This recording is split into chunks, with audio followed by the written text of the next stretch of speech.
All right, guys, I think I'm live.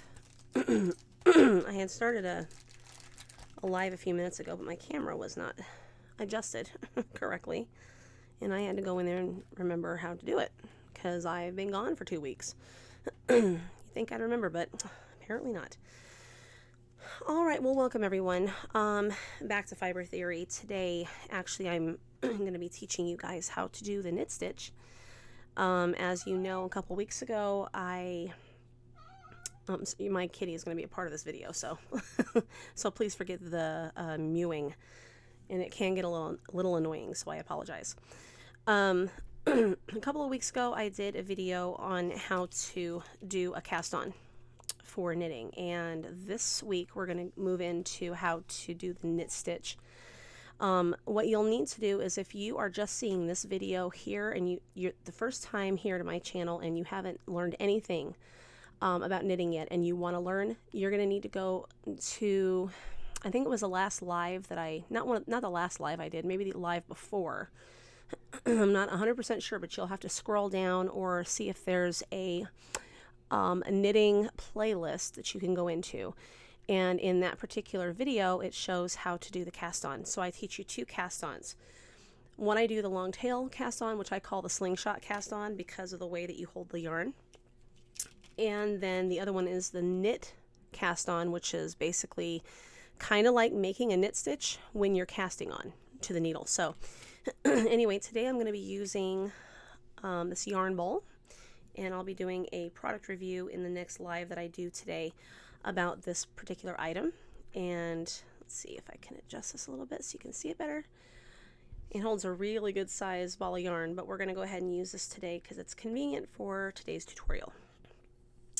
Anyway, so the first thing you're going to need to do, let's just go ahead and get on into this. The first thing you're going to need to do is start your cast on, and I'm going to do it real quick here. And I'm only going to cast on probably 10 because I don't need to make more than 10 for what we're going to be doing today. All right. For a minute there, I thought I was crocheting.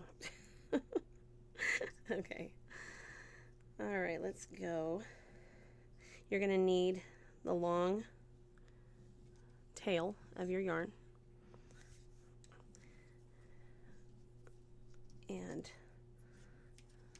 I'm going to do this really quickly so that we can get into the knitting portion. So if you already know how to do this, then go ahead and just do this along with me. Stop the video here if you need to, and you can go ahead and do your cast on and then come back to the knitting portion. And today, actually, I'm using my Knit Pick needles. The last time I did a video, I did just straight needles that I got from Knitter's Pride, and I really like them, but they're kind of clunky, and I didn't want to use them in this tutorial because of the noise that they make when they hit the desk. So anyway, that's what I did. So let's see, how many do I have here? 3, 6, 9, 10. Psh, exactly, and I wasn't even counting. Okay, so here is what we are going to do next. All right. What, buddy? Mr. Oliver over here has a word. Okay. When we do the knit stitch, what we have to do is we're going to use this as our foundation. Just like in crochet, we have a foundation that we work into. And this is our knitting foundation. Every single one of these little loops here is going to be a stitch that you will be working into. Okay? And then what you're going to do is take this working needle. So if you're right-handed, your working needle is in the right hand. If you're left-handed, it's going to be the opposite direction. All right? I don't have any way of flipping this video. Since it's a live video, I have no way of flipping this video to show left-handed. So you'll have to do this your way. And like I said, if you're left-handed, your working yarn, or I'm sorry, your working needle is going to be in your left hand. And if you're right-handed, it's in the right hand. So that means that you're working into the stitches on the needle that's in the non-dominant hand at that point. With your working needle, you're going to want to take the tip of it, okay, and you want to go up underneath the first leg. So you have like this V, okay, on the needle. And there's a front side here, and there's a back side here. Now, without getting complicated, we're just going to use the front side. The front leg here, you're going to stick the needle, through here until you have this. Okay? And then you're going to wrap the yarn around the working needle until you have the yarn down in between the two needles. And then you're going to pull that through, and then you're going to pull it off. And now you have your first knitted stitch on this needle over here. And then you're going to continue doing that. The needle goes up underneath the next stitch here. You wrap the yarn around the needle. What, buddy? And then you come up and grab that yarn there with the tip of the needle.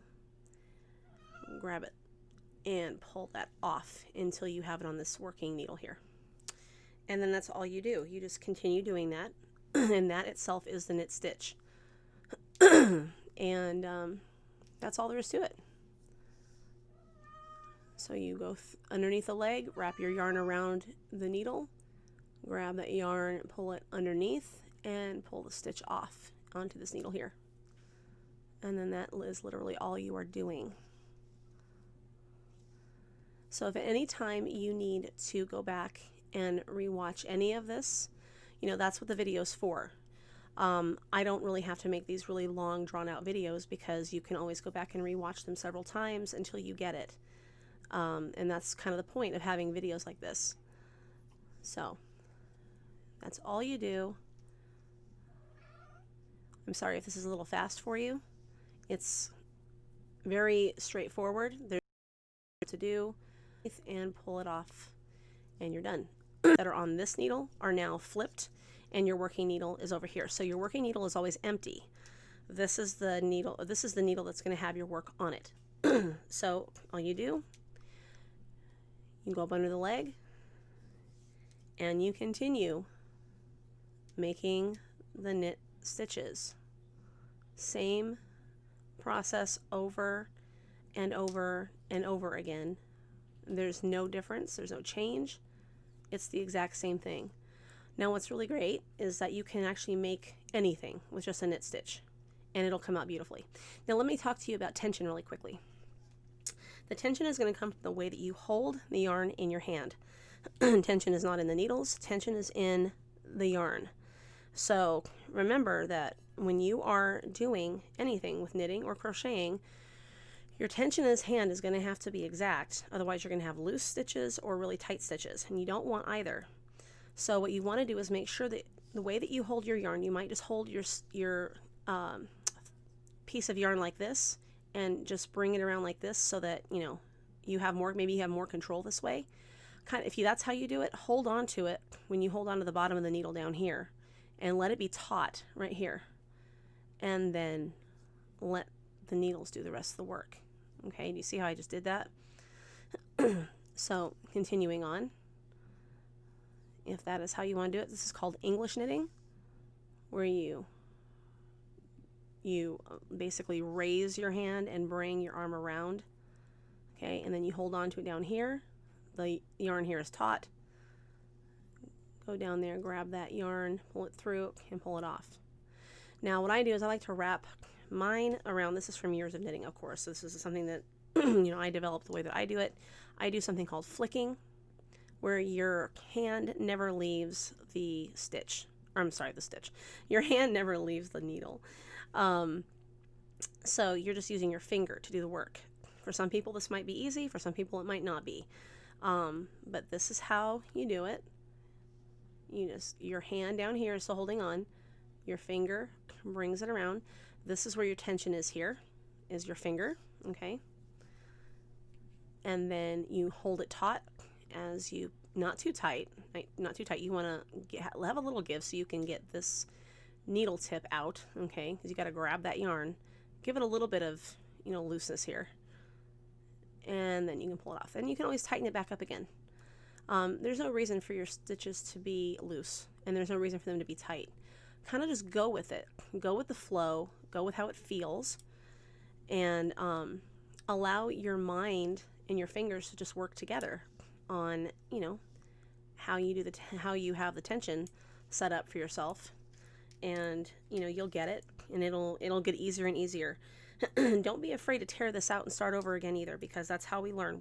We stop, we start over, and we just continue doing the same thing over and over again until we get good at it, right? So it's like, you know, that saying, how do you get to Carnegie Hall? You practice. So that's what we're going to do here. We're just going to keep making a knit stitch. You guys can go ahead and stop the video here and go back, or you can just turn it off and keep practicing if you already know how to do it. Let me give you another one here. Under the leg, around the working needle, hold it taut just enough. Use the working needle tip to go up underneath right here and get that yarn.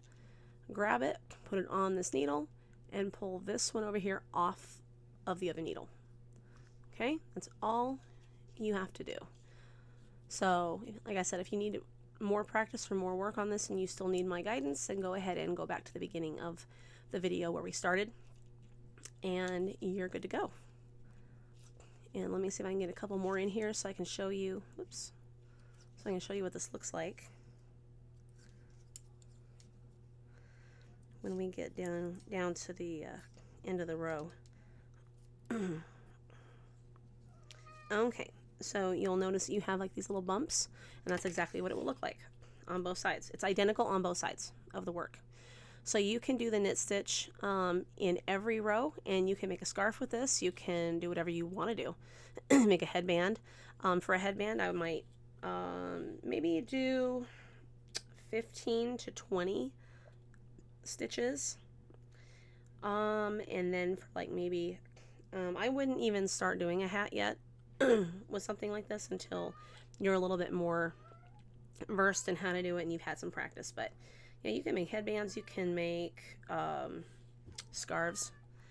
For a scarf, I might make it maybe 30 stitches and then just knit back and forth every row, and before you know it, it'll be long enough and you'll have a scarf.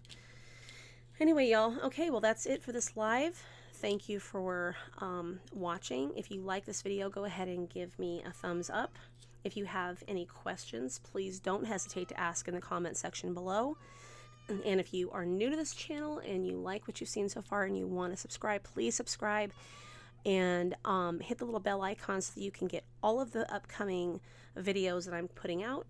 I do both knitting and crocheting, so you know, I'm really excited about where this channel is going. We're getting a lot of stuff done, and I cannot wait to show you guys some more stuff. So anyway, y'all have a great day, and I'll see you in the next video.